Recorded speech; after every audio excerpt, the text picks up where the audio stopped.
થયું છે। હર્ષ સંઘવીના પિતા રમેશભાઈ સંઘવીનું નિધન થયું। છેલ્લા 3 દિવસથી તેઓ ખાનગી હોસ્પિટલમાં દાખલ હતા। તેમના અંતિમ દર્શનના દ્રશ્યો સામે આવ્યા છે, જ્યાં અનેકો લોકો અત્યારે પહોંચી રહ્યા છે। ખાસ તો રાજકીય અગ્રણીઓથી લઈને સામાજિક અગ્રણીઓ પણ અત્યારે પહોંચી રહ્યા છે। આજે સાંજે ઉમરા મુકામે તેમની અંતિમ વિધિ કરવામાં આવશે। પાછલા 3 દિવસથી તેઓ સુરતની એક ખાનગી હોસ્પિટલમાં સારવાર લઈ રહ્યા હતા। હર્ષ સંઘવીના પિતા કે જેઓ જૈન સમાજમાં પણ એક મોટું નામ ધરાવે છે, અલગ અલગ સેવાકીય સંસ્થાઓ સાથે, સેવાકીય કાર્યો સાથે પણ તેઓ સંકળાયેલા રહ્યા।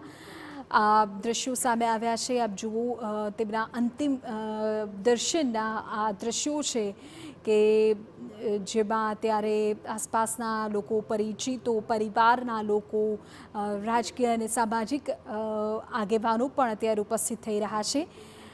આપને કહી દઈએ કે રમેશભાઈ સંઘવી કે જેઓ ઘણા સમયથી બીમાર હતા, પાછલા 3 દિવસથી તો આઈસીયુમાં તેઓ દાખલ હતા। હર્ષ સંઘવીએ પણ છેલ્લા 3 દિવસના તેમના તમામ કાર્યક્રમોને રદ કરી દીધા હતા। આજે અંતિમ વિધિ કરવામાં આવશે, આજે અંતિમ ક્રિયા કરવામાં આવશે। અમારા સંવાદદાતા પ્રદીપ પૂરી જાણકારી સાથે જોડાઈ ગયા છે। પ્રદીપ, શું માહિતી છે? કેટલા વાગે અંતિમ ક્રિયા થશે? શું અપડેટ? જે રીતે ગુજરાત ગૃહમંત્રી સંઘવી છે, તેમના પિતા જે છે રમેશચંદ્ર સંઘવી, તેમનું જે છે આજે બપોરના સમયે તેમનું જે નિધન થયું છે સુરત યુનિક હોસ્પિટલની અંદર છેલ્લા 3 દિવસથી સારવાર માટે જે રમેશભાઈ ચંદ્ર સારવાર હેઠળ હતા અને તે દરમિયાન તેમનું જે સારવાર દરમિયાન જે મોત થયું છે ને તેને કારણે સંઘવી પરિવારની અંદર જે શોકની લાગણી છે તે જોવા મળી રહી છે। અત્યારે જે રીતે દ્રશ્યો જોઈ રહ્યા છે તે પ્રમાણે કે ગૃહનું જે ઘર જે છે નિવાસ સ્થાન છે, નિવાસ સ્થાનના નીચે તેમને જે ડેડ બોડી છે તે લાવવામાં અને જે તેમની જે વિધિ પ્રમાણે અત્યારે જે વિધિ છે તે કરવામાં આવી રહ્યા છે।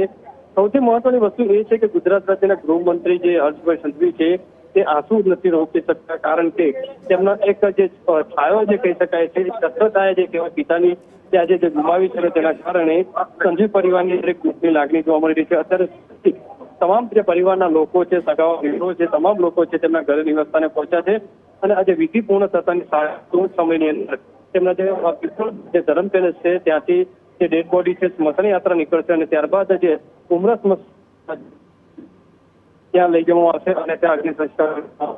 મહત્વની વસ્તુ એ છે કે જે રીતે જે હર્ષભાઈ સંઘવી જે રીતે ગૃહમંત્રી બન્યા બાદ તેમને સૌપ્રથમ તેમને તેમના પિતા, માતા પિતાના ત્યારે પણ તેમની જે તબિયત હતી તે નાજુક હતી।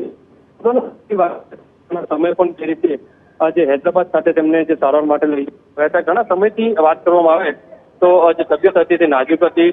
સાથે હર્ષભાઈ સંઘવીના પિતાની વાત કરવામાં આવે તો તેમના પિતા છે તે સુરતની અંદર વર્ષો પહેલા જે સુરત પરિવાર સાથે આવ્યા હતા અને ત્યારબાદ હીરાના વ્યવસાય જે સંકળાયા હતા। ધીરે ધીરે જે રીતે આગળ વધતા ગયા તેમ તેમને પોતાનું હર્ષ સંઘવી ઇમ્પેક્ટ જે કરી ડાયમંડની મોટું યુનિટ જે છે તે શરૂ કર્યું હતું અને ત્યારથી તેમની જે કારકિર્દી છે તે શરૂ કરી હતી। પરિવારની વાત કરીએ તો પરિવારની અંદર જે દીકરી છે જે હર્ષભાઈ સંઘવી, તેમના જે તમામ જે લોકો છે તે મોજૂદ છે અને તેમની જે વિધિ પ્રમાણે અત્યારે જે વિધિ કરવામાં આવી રહી છે અને ટૂંક સમયની અંદર જે સ્મશાન યાત્રા છે તે થશે।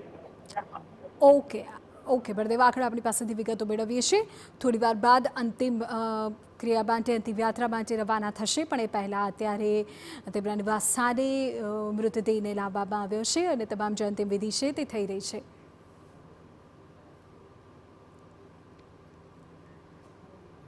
વાત અન્ય સમાચારની કરીએ। બિહારના